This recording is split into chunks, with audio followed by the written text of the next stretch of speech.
لا تعلقی سے اس طرح بیٹھا رہا جیسے کچھ جانتا ہی نہ ہو۔ بیگم ابھی ہماری بیٹی آئی تھی اور آپ نے اسے چولہے ہانڈی میں لگا دیا، وجاہت علی نے بیوی سے گلہ کیا۔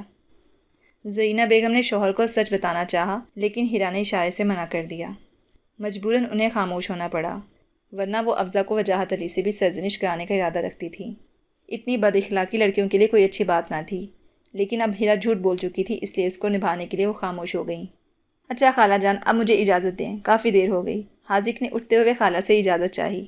نہیں نہیں بیٹا، بچی ہے، اس کی بات کا برا مت مانو، میں تمہیں اس وقت ہرگز نہیں جانے دوں گی، زرینہ تڑپ کر بولی۔ ایک ہی بھانجا تھا، جان چھڑکتی تھی وہ اس پر۔ سمجھی افزا کی بات کا برا منا کر واپس جا رہا ہے۔ نہیں خالہ جان، پھر کسی وقت چکر لگاؤں گا۔ چہرے پر مصنوعی سنجیدگی تھی۔ ہیرا اس کی نس نس سے واقف تھی، سمجھ رہی تھی کہ ایکٹنگ کر رہا ہے۔ کس کی بات کا برا مان کر جا رہے ہو بیٹا؟ وجاہت علی حیرانی سے بولے۔ خالو جان، میں کسی کے بات کا برا نہیں مانتا، خالہ جان کو بس وہم ہو رہا ہے، اس نے مسکرا کر خالو کو جواب دیا۔ چلو اب سیدھی طرح بیٹھ جاؤ ورنہ پٹ جاؤ گے میرے ہاتھ سے۔ لو جنم کرم آئے اور یوں ہی سوکھے منہ واپس چلا جائے، نہ بھی نہ، میں ایک نہیں سنوں گی، خالہ نے پیار سے بھانجے کو دیکھتے ہوئے کہا۔ خالہ جان، آپ تو تکلف کر رہی ہیں، میں کوئی مہمان تھوڑی ہوں، چلیے آپ بھی کیا یاد کریں گی۔ وہ دوبارہ کرسی پر ڈٹ گیا۔ میاں تمہارے طفیل، آج ہماری بھی کچھ خاطر مدارت ہو جائے گی۔ وجاہت نے شاہ سے بیوی کو دیکھا۔ منہ دھو رکھیے، آج میرے بچے جمع ہیں، بس انہی کی خاطر مدارت ہوگی۔ زرینہ بیگم خوش دلی سے مسکراتے ہوئے میاں سے بولی۔ لو بھئی، یہ چانس بھی گیا، وہ ٹھنڈی سانس بھر کر بولے۔ فکر نہ کریں خالو جان، آپ میرے پاس بیٹھ جائیے گا، میں پاس کرتا رہوں گا ہر چیز۔ ہاں میاں، بڑھاپے میں ایسا ہی برا وقت آ جاتا ہے آدمی پر، کوئی وجاہت علی کہا لگا کر بولے۔ ابو، میں جو ہوں آپ کی خاطر کے لیے، آپ کیوں فکر کر رہے ہیں؟ وہ دزدیدہ نگاہوں سے حاذق کو دیکھ کر باپ سے لپٹتے ہوئے بولی۔ زندہ باد، اب ہمیں فکر کی کیا ضرورت ہے، ہمارا بیٹا جو آ گیا ہے، وجاہت علی نے نعرہ لگایا۔ مان نہ مان، میں تیرا مہمان، افزا حاذق کو دیکھتے ہوئے باپ سے بولی۔ افزا، زرینہ بیگم نے گھورا۔ یہ حسام بھائی اب تک نہیں آئے، بھوک سے پیٹ میں چوہے دوڑ رہے ہیں۔ ماں کو نظر انداز کرتے ہوئے اس نے باپ سے پوچھا۔ یہ حسام آخر گیا کہاں ہے؟ وجاہت علی نے بیوی سے پوچھا۔ کسی دوست کے پاس جانے کا کہہ کر گیا تھا، بس آنے ہی والا ہوگا۔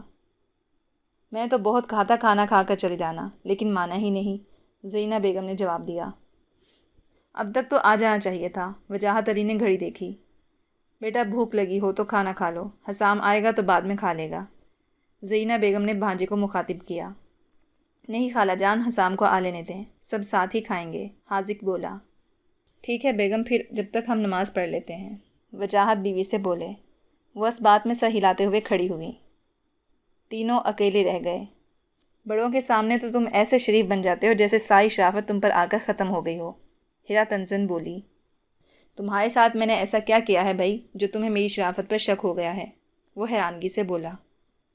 خیر، اب میں افزا کی طرح اتنی سیدھی بھی نہیں کہ تمہاری بدتمیزیوں کو خاموشی سے برداشت کر لوں۔ میرے ساتھ اگر ایسا کرو تو سر پر ایک بال بھی نہ چھوڑوں، گنجے پھرتے پھرو گے، ہیرا نے ہنستے ہوئے کہا۔ ویسے تمہاری شکل اتنی بری نہیں، بس ٹھیک ٹھاک ہے، میں تو خوفناک قسم کی چیزوں کے پیچھے پڑتا ہوں۔ کیوں افزا؟ اس نے افزا سے تائید چاہی۔ میں کیا کسی کی سیکرٹری لگی ہوئی ہوں؟ منہ پھیرتے ہوئے غصے سے بولی۔ پرسنل سیکرٹری کہو۔ ہیلو ایوری بڈی، حسام اندر داخل ہوتے ہوئے خوش ہو کر بولے۔ حاذق انہیں بہت پسند تھا، اسے دیکھ کر سب مسرور ہو گئے تھے، جبکہ افزا کوئی تلخ جواب دیتے دیتے رک گئی، ورنہ حاذق کی بات نے اس کو پتنگے لگا دیے تھے۔ حسام بھائی یار کدھر چلے گئے تھے؟ میں تو سخت بور ہو گیا تھا ان دو کبوتریوں کے بیچ میں۔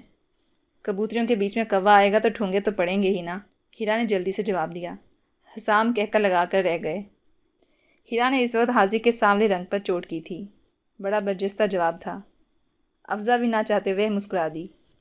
زبان دیکھو، ایسے چلتی ہے جیسے کینچی۔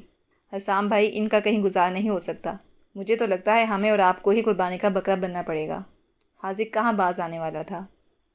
جی نہیں شکریہ، آپ لوگوں کی قربانی جائز کہاں ہوگی، ہیرا کیوں پیچھے رہتی۔ بس بھئی اب ختم کرو، مجھے سخت بھوک لگی ہے، اور یقیناً آپ لوگوں نے بھی میرے انتظار میں اب تک کھانا نہیں کھایا ہوگا۔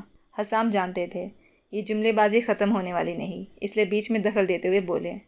واقعی اس وقت بھوک بھی سبھی کو محسوس ہو رہی تھی، اس لیے ان کی بات سن کر سبھی اٹھ گئے۔ وقتی طور پر حاذق بھی خاموش ہو گیا۔ حاذق نے آج صبح سے ہی ہٹر بوم مچا رکھی تھی، واپس جو جا رہا تھا۔ نانی اور ماں بچائی تھکی جا رہی تھیں، زیادہ ملال اس کے جانے کا تھا۔ دونوں کی ہی صورت رونی ہو رہی تھی۔ افزا کل شام واپس آ گئی تھی، لیکن شکر تھا کہ حاذق نے کوئی نیا شگوفہ نہیں چھوڑا تھا۔ وہ بھی صبح سے ساری ہلچل دیکھ رہی تھی۔ بولی کچھ نہیں، دل ہی دل میں جل رہی تھی۔ لگ رہا تھا واپس بیس پر نہیں، لڑائی پر جا رہا ہے۔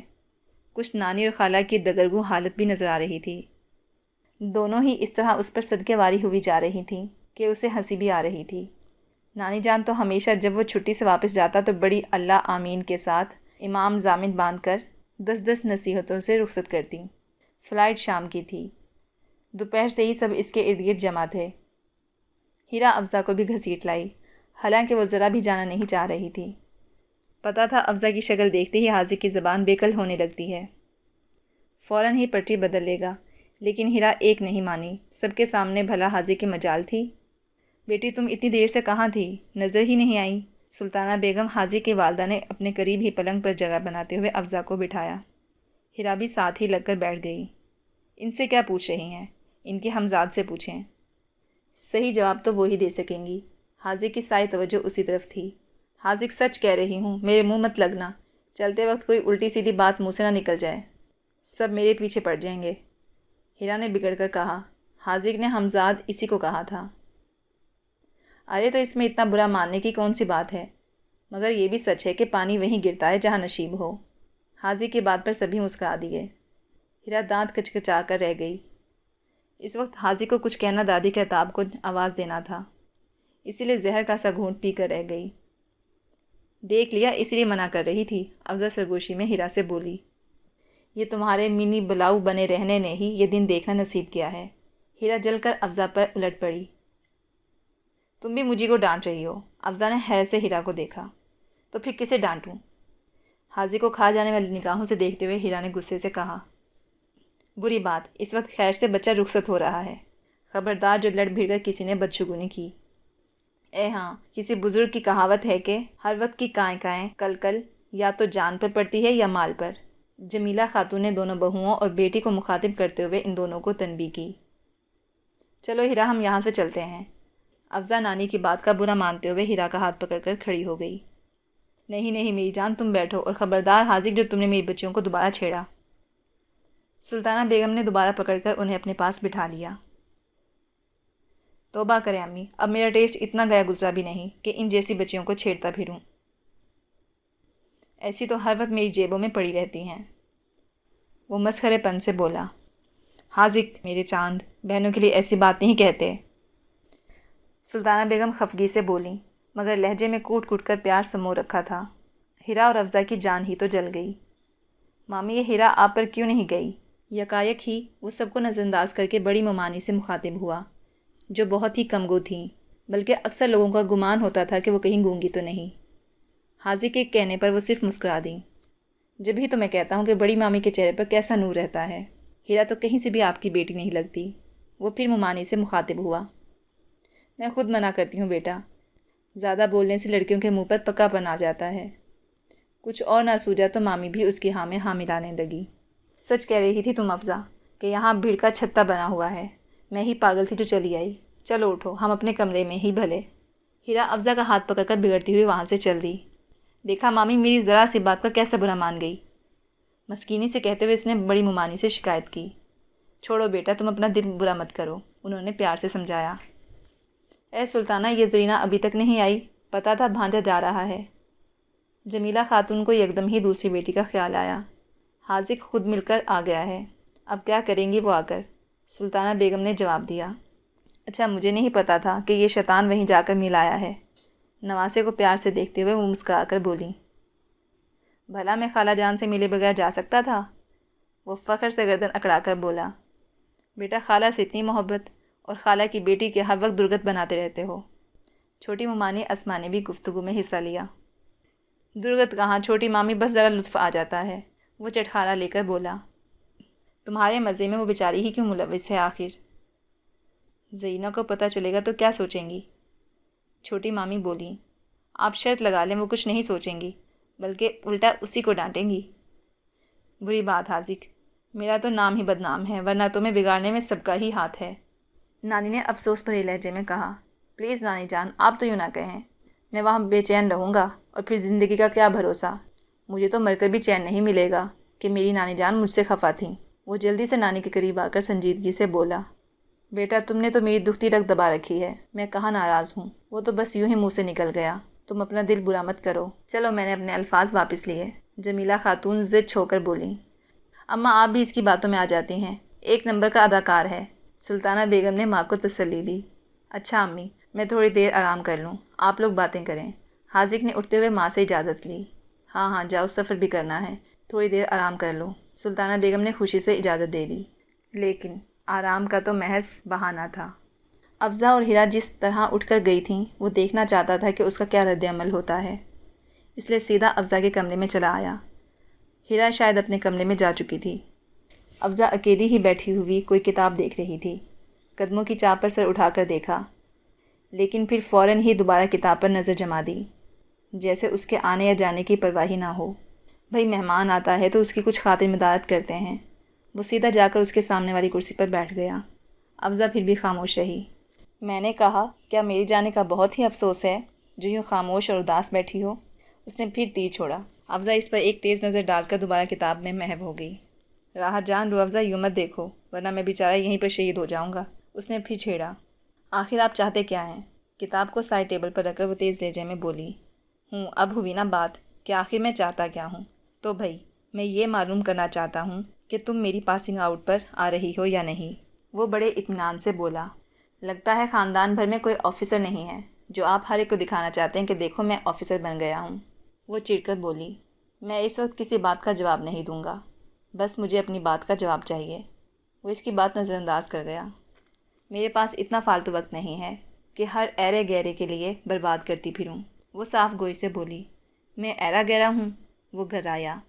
کم از کم میں تو ایسا ہی سمجھتی ہوں، اس نے اطمینان سے جواب دیا۔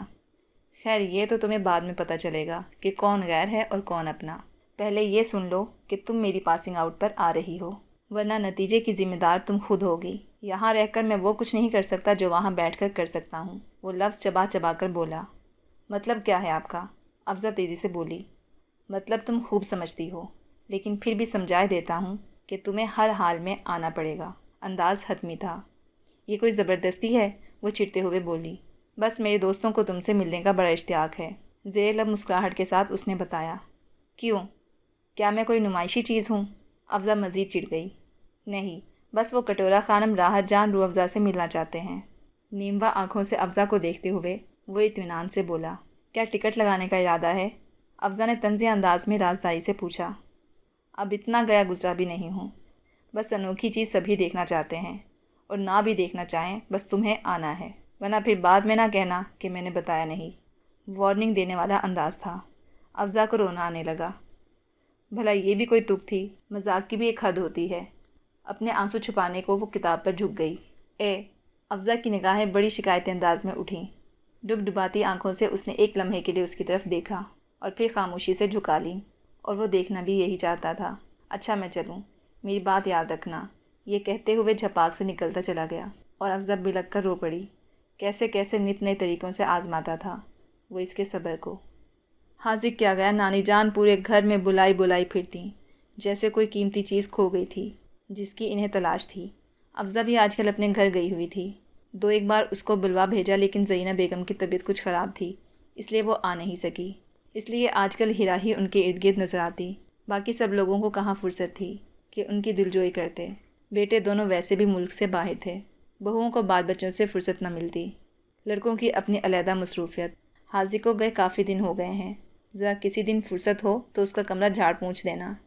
ایک دن ہیرا بیٹھی نانی جان کے پاندان میں کچھ ٹٹول رہی تھی کہ انہوں نے ہیرا سے کہا، پلیز دادی جان یہ کام آپ افضا سے ہی کروایا کریں، مجھے تو ڈسٹ سے الرجی ہوتی ہے۔ وہ کاہلی سے بولی۔ ہیرا میری بچی اگلے گھر جا کر کیا کرو گی؟ ابھی سے اتنی سی عمر میں پتہ نہیں کیا کیا بیماریاں لگا لی ہیں تم لڑکیوں نے۔ وہ فکر مند ہو کر بولی۔